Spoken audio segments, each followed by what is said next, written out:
Today is the 20th of May. We find ourselves in the Father Room. Perhaps you're wondering why. But today is actually a very special jubilee. It is 75 years since Fr Kentenich returned from the concentration camp of Dachau on the 20th of May 1945.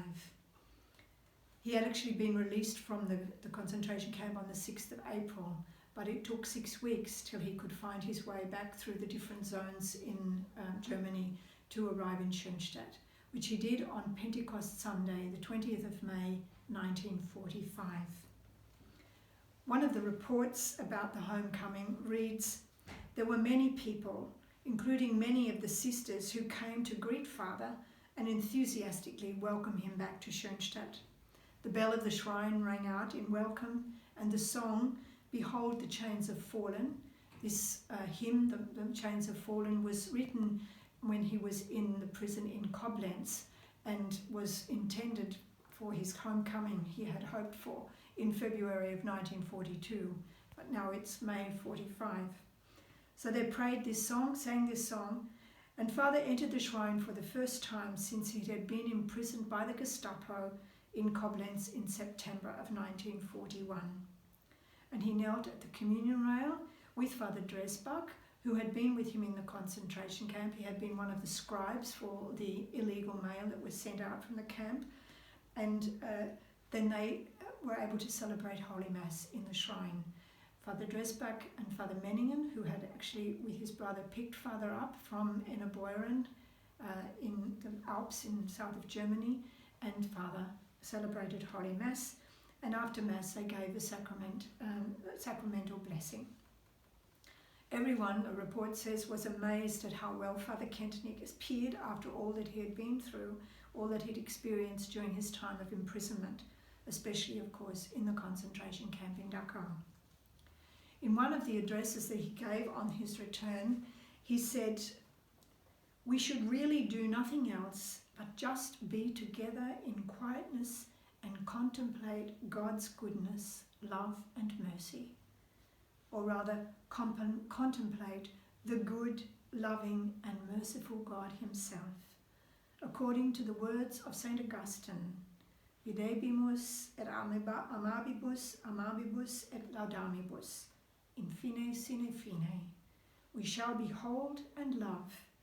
In the end, we shall love and praise without end."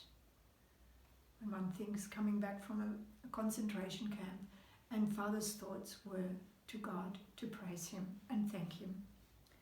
The day after the arrival in Schoenstatt, Father took part in a homecoming celebration with the sisters, and the following words that I'll share with you are taken from the address that he gave the sisters on that occasion.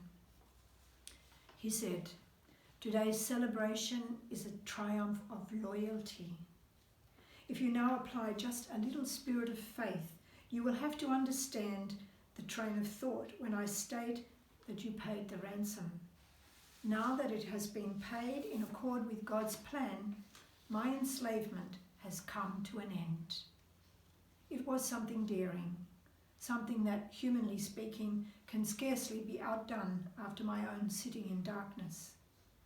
Human nature naturally recoils from such things.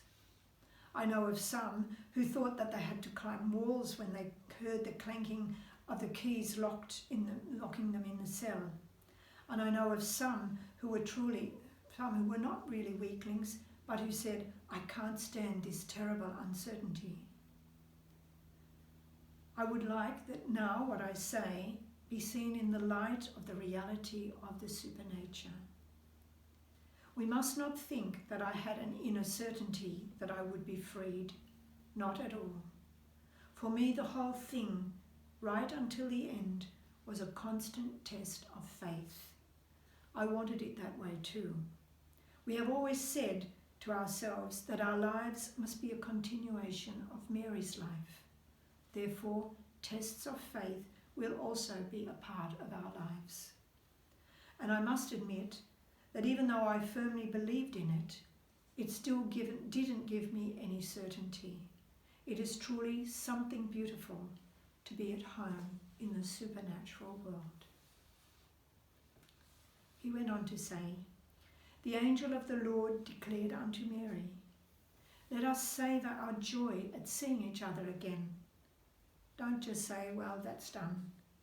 In God's book of love, we must thoroughly savour every bit, as slowly as a child sucking on a piece of candy, again and again. This gives you food for prayer. He said also to the sisters, I'm very concerned that your strength be rejuvenated.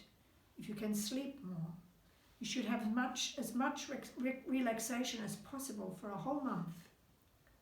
But even more important is the interior digesting of the unprocessed impressions. Even when I see you here with such fresh faces, I still know that there is so much inside of you that is unprocessed. Just think of the terror of the bombings. I can say to myself that it's all over and forget about it.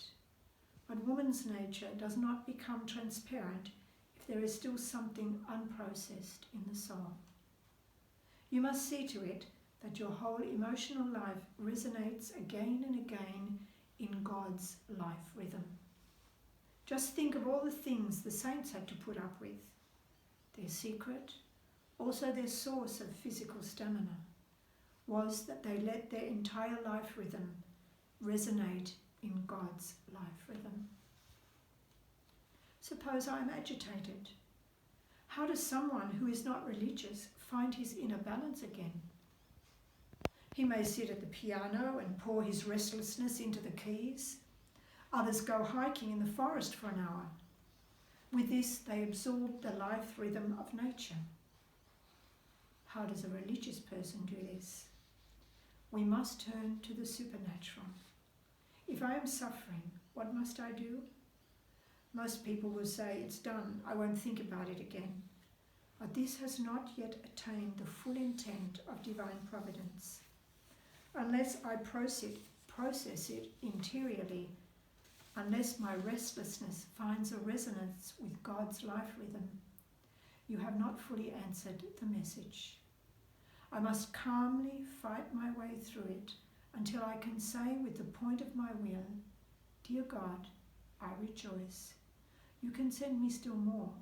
I want to silently bear the restlessness. Storms may be raging within me, but the leading edge of my will must say, Fiat, let it be done to me. I am hurt, demoted, misunderstood. I could say I close myself off until other new impressions come. That is not right. Injustice may hurt, but I must speak an interiorly free, joyful yes to it. So that new men and women arise who are like Christ, both free and firm on earth in joy and sorrow. It's a text from the Chains of Fallen hymn. This is the new person who is interiorly absolutely free, who passes through all horrors, and with interior freedom, a person who is totally detached from self. You must learn how to correctly understand and love the book of love of your life. And now we extend our hands to one another and say, thus it remains, we remain faithful.